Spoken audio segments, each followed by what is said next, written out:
Mga kapatid, magandang gabi po sa inyong lahat. Muli, ito po ang inyong lingkod, si Otto Ranz, magbibigay po ng bahabahagyang mga tips po sa inyo para naman makatulong po, lalong-lalo na doon sa mga subscribers po natin na nakabili ng sasakyan, segunda mano, pero ang pakiramdam niya ay may problema. Ang pakiramdam niya ay may diferensya.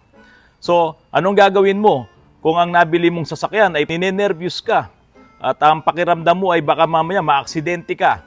So, mga kapatid, ito una mong gagawin. Ito, kalma ka lang. Kalma ka lang. Maraming mga kaibigan dyan, maraming mahihinga ng tulong. Una na po, nandito po si Otto Ranz. Ang numero ko po, pwede nyo po akong tawagan anytime kung may mga tanong kayo or mag-message po kayo doon sa ating FB page. At sasagot po tayo kaagad doon. At kung kinakailangan na magkaroon tayo ng talagang usapan diyan sa telepono at ituro ko po sa inyo kung anong mga dapat gawin. Yan, gagawin po natin yan. Ngayon ito mga kapatid. Halimbawa po, meron kang nabiling sasakyan na yun na nga ang iyong pakiramdam. Dalin mo sa mapagkakatiwalaan mong repair shop. Doon sa mekaniko na talagang kakilala mo. Yan ang importante.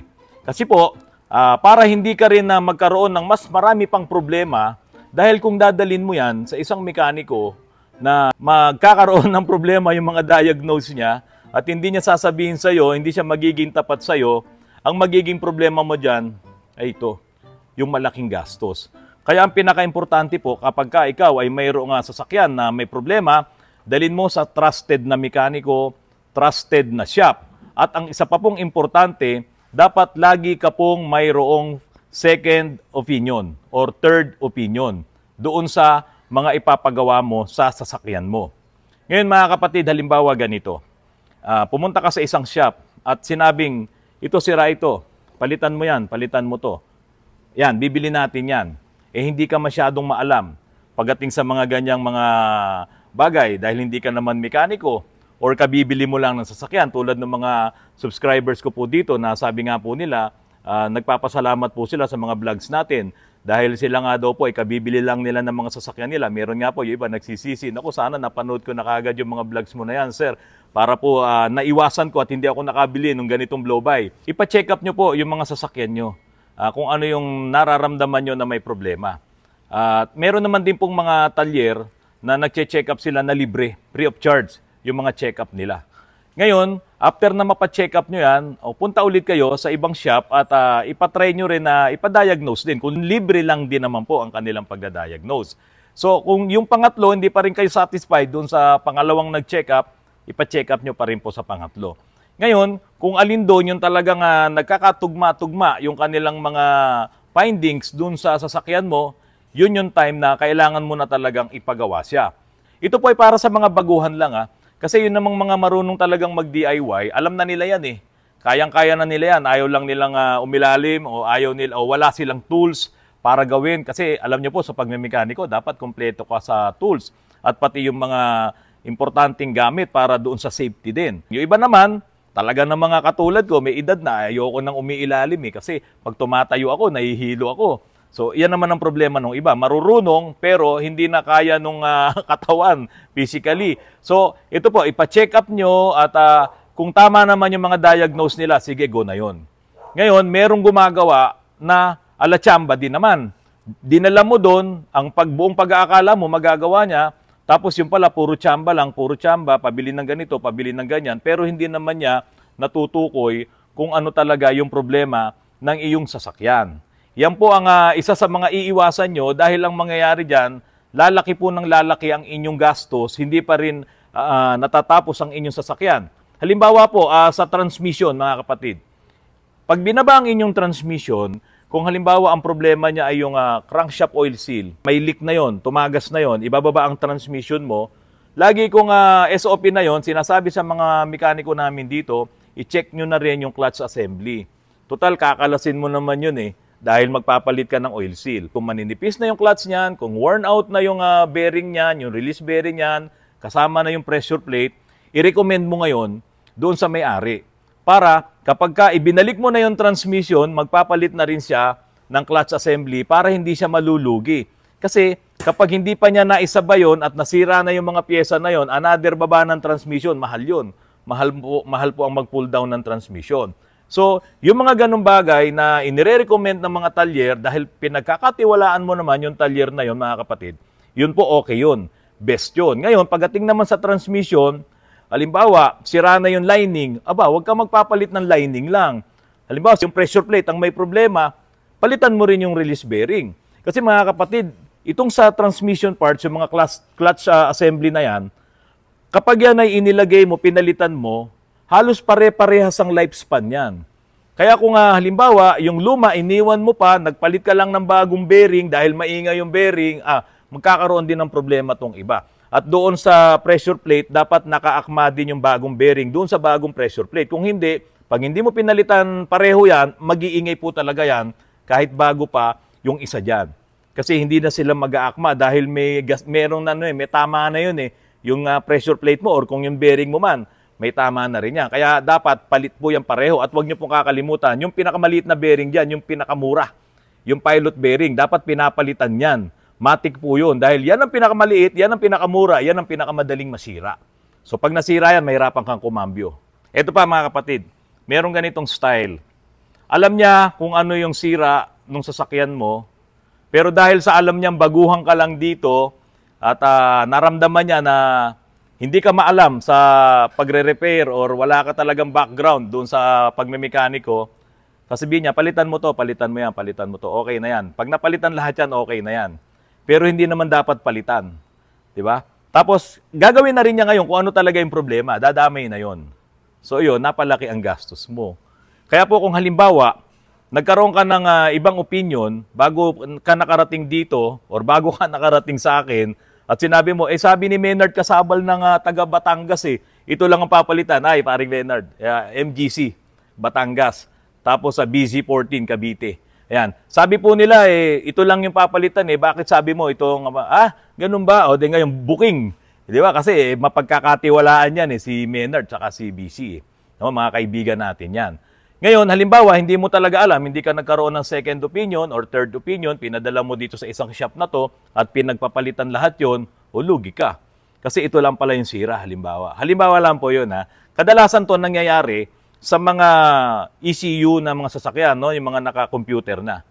Marumi lang pala yung isang sensor o kaya nagkaroon ng problema, may naputol na wire, no? Makikita kasi kaagad nila yan So alam na kaagad nila kung ano yung problema. Tapos ang dami pa bibili sa'yo. Ito, palitan. Pull down natin to, pull down yan. Linisin natin to. Linisin natin yung turbo, kalasin natin yung turbo. Ayan. Dumami ngayon yung kinalas. Lahat yon may corresponding labor yon. Tapos, itong nag-iisang map sensor, MAP, yung pala may problema. No? Pwedeng nagbara yung hose, nagbara yung vacuum, o kaya doon sa mismo kinakabitan niya, no?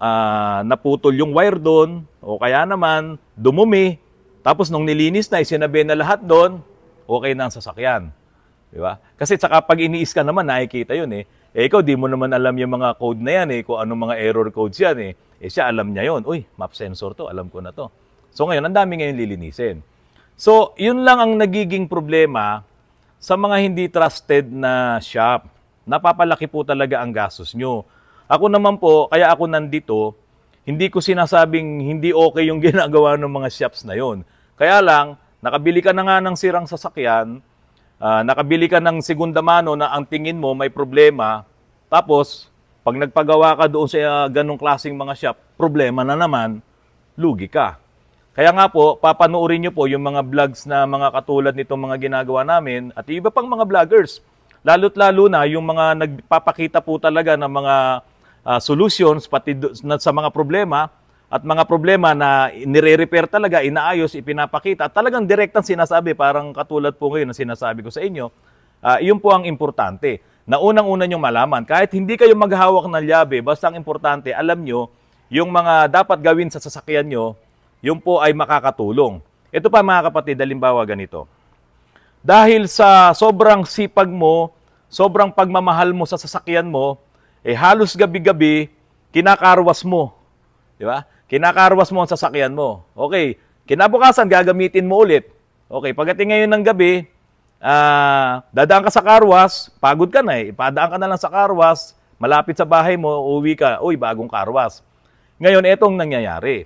Nababasa yung rotor disc. Di ba? Tapos, malapit lang pala yung bahay mo, nakauwi ka na dun sa bahay mo, basa ang rotor disc, basa ang mga brake parts mo, paano kung halimbawa all-wheel disc brake ka, di 4 na rotor disc yun.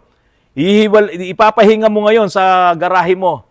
Di ba? Tapos, hindi mo gagamitin kinabukasan. Kakalawangin ngayon yung rotor disc. So, pag kinalawang yon, tapos hindi mo ginamit ng 1, 2 araw, 3 araw, paggamit mo ngayon, puno ng kalawang yon, iikot ang yung rotor disc, makakayod yon, papangit na ngayon yung kanyang surface. Kaya pag bumabiyahe ka ng mabilis, tumatakbo ka ng 80, 90, o sabihin mo ng 100, tapos kapag ka yung dantay lang yung apak mo sa pedal mo, parang nanginginig yung manibela. Ayan. Dantay lang kasi, lalo na pag ididiin mo yon, yung takbong 90, 80, didiin mo, mabilis, mas malaki yun, mas malaki yung palag nun. Pero yung namembreno ka lang unti-unti dahil may sinusundan ka sa expressway, ayan, nanginginig yung manibela, nanginginig yung gulong. Hindi na po maganda yung surface ng rotor disc mo. So, paanong nangyari yun? Yun nga, galing ka sa malayo, pupunta ka sa car wash, pababasa mo yung rotor disc mo, mainit na mainit, magwa-warp yun. May tendency pang mag-cracks yun.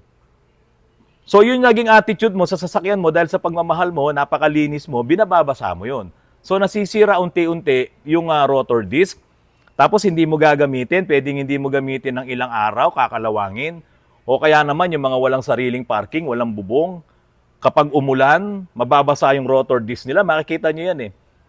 Then, gagamitin mo, puro kalawang pag-ikot nun. Wala na yun, sira na rotor disc nun. So, yun ngayon ang mangyayari kapag namembreno ka, nanginginig. Ang problema, kapag nanginginig yan, nanginginig. So, itong gulong, nakakabit dun yung 2 tie rod end. So, yung tie rod end mo, kapag nanginginig, gumaganon-ganon din yan. Kasama na rin yung ball joint, kasama na rin yung upper arm ball joint, pati mga bushing, nagaganyanan lahat yun. At every time na nanginginig yun, yun ang nagkokos ngayon para mapaaga yung wear and tear ng iyong mga pyesa, ang iyong mga pangilalim. Kaya magtataka ka, ito naman personal ko lang gamit, opisina bahay lang ako. Yun nga lang, hindi mo nararamdaman na kapag ka ikaw ay namembreno, nagaganunan yung gulong mo. Mga ganyan, nanginginig. So parang ano yan parang alambre, yung gusto mong putulin yung alambre. Di ba?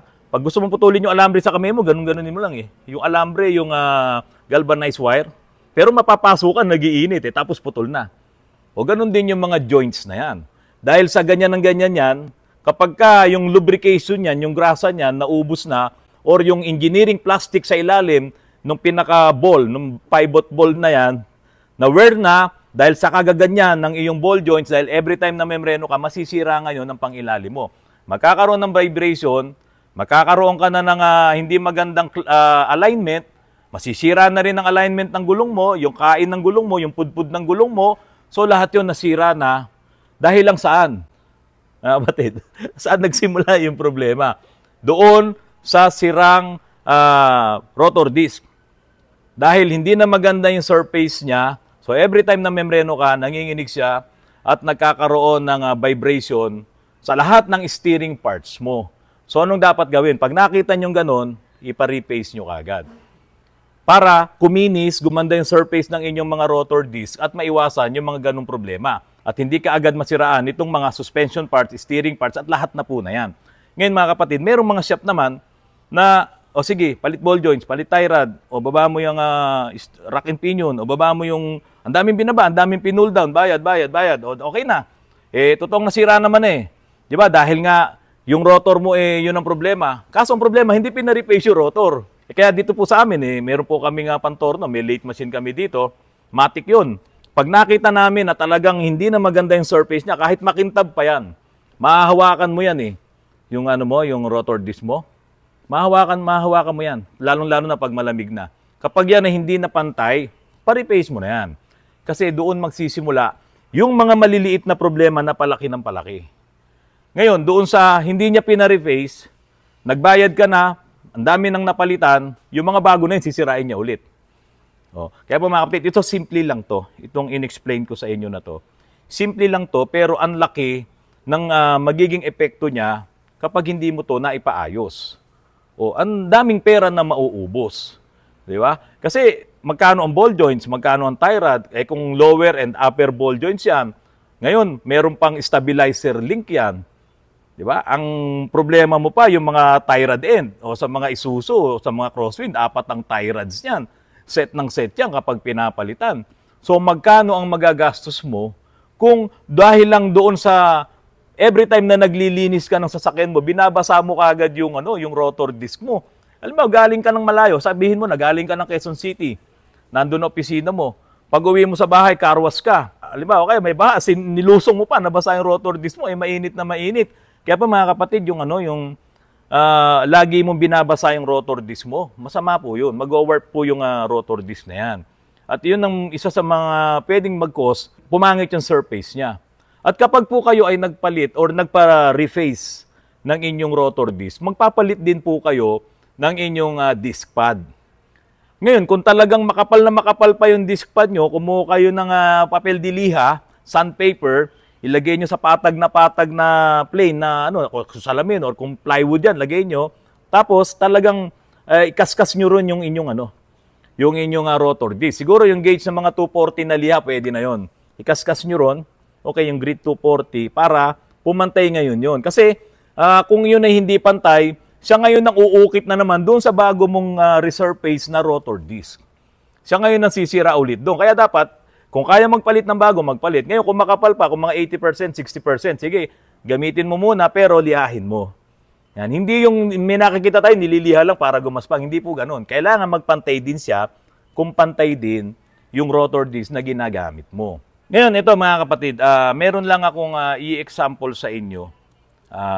Nung nagsisimula pa lang ako dito sa Autoruns, merong umakyat dito na customer namin. Ang problema niya, low power yung kanyang Nissan Navara na D40. Low power siya. Ngayon, dinala dito sa amin, in-scan namin, wala naman ako nakitang error code. So, hinanap ko na lang ang problema doon sa kanyang makina, sa mechanical. Kasi low power, pwedeng hindi nga gumagana yung turbo niya. Kasi sakit po ng Nissan Navara D40 yan. So, nakita ko, tanggal lang doon sa pinakapuno, yung vacuum hose, sa baba, doon sa gilid. So, mismong doon sa pinaka-vacuum, naputol yung dulo ng vacuum hose. So, tanggal siya. So, nakita ko na kagad ang problema. Sinabi ko dun sa may-ari, sir, ito putol. Oh. Yan. So, dinugtong namin, biglang umakyat yung actuator na gano'n, gumana na yung turbo. Yun ang aking nakitang problema.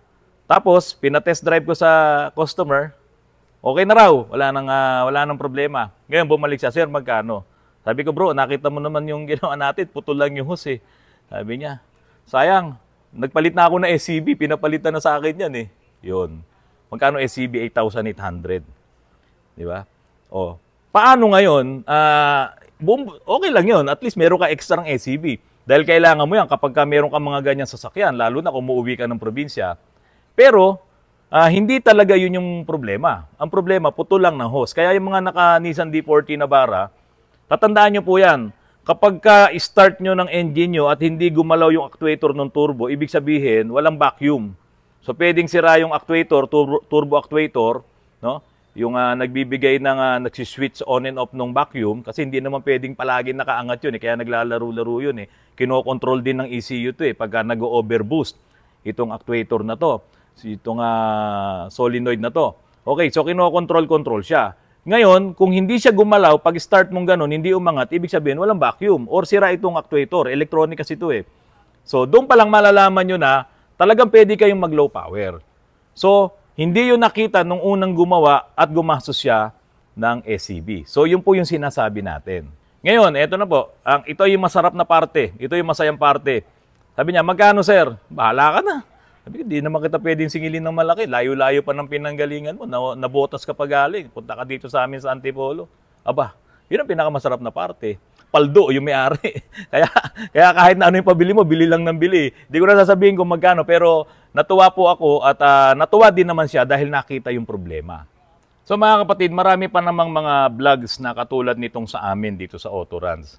Ako po talagang adhikain ko na itong mga vlogs ko, kung sa tingin ng iba hindi ako nakakatulong, pasensya na po kayo. Yung iba naman, kung nakakatulong, naku po, maraming salamat po sa inyo. Yung panonood nyo po ng vlogs ko, alam ko po, nakakatulong din po kayo sa amin. Lalong-lalo na po dito sa Autoruns dahil dumadami po yung aming subscribers at iyan po ang nagiging energy namin para lalo pa po kami nga magsipag sa aming mga trabaho. Kaya po mga kapatid, Manood po kayo ng mga vlogs na katulad nito. Marami, may foreign, may local. Marami din tayong mga kapatid na mga mekaniko, ang gagaling. So panunuorin nyo po yan. Kasi ang importante po dyan, yung makukuha nyo po ng mga techniques. Kasi dito po sa pagmimekaniko, naku po, napakadaming pasikot-sikot dito. Yung isang sira, pwedeng sobrang dami ng dahilan para maayos mo or para lumabas yung sira na yon, napakadami ng pwedeng maging dahilan. Kaya po, hindi yan basta-basta kayang gawin ng madalian. Kaya dito po kami sa Autorans, talagang minsan tinatyaga namin, nagtatagal po kami. Meron po kasing isang nag-comment din, ito po, ipapakita ko yung comment niya, na tinatanong po niya, ako daw po ba ay meron ding mga nalalapitan ng mga ibang talyer or mga kaibigan ko na kapag mahirap na talaga yung mga problema, may nalalapitan daw ba ako? Kasi ito daw, ibang shop na to, may nalalapitan daw to, aminado daw sila. So ito rin daw isang shop na to. Ako po, hindi lang po nalalapitan. Talaga po mga partners pa po natin. Kaya po, ang importante po doon, yung kasabihan na 2, 3, 4, 5 heads are better than 1. Yun po ang pinaka-importante. Dahil ito pong pagmemekaniko, mga kapatid, ay wala po itong katapusan na pag-aaral. Wala. Ako na po magsasabi sa inyo. Walang katapusan na pag-aaral, walang katapusan na pagmamaster mo dito sa trabaho na to. Bakit? Ito nga mga ginagawa natin ngayon eh. Kung i-compare mo doon sa mga sasakyan ngayon na nandyan sa Japan, sa Saudi, sa US, sa Canada, sa Australia, yung sa kanila puro high-end na. Yung sa kanila talagang magagandang mga sasakyan. Hindi nga natin basta-basta kayang gawin dito eh. Wala nga sa Tesla nun eh.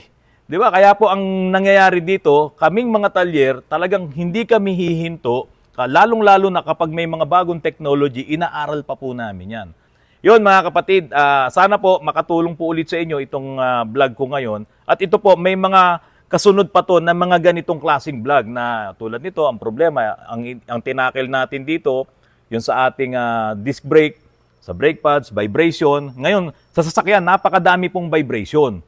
No, napakadami niyan. Kaya iyan ay isusunod natin yung mga vibrations po na yan kung saan po yan nanggagaling. Hindi lahat ng vibrations nanggagaling sa gulong. May mga vibrations nanggagaling mismo sa makina mo.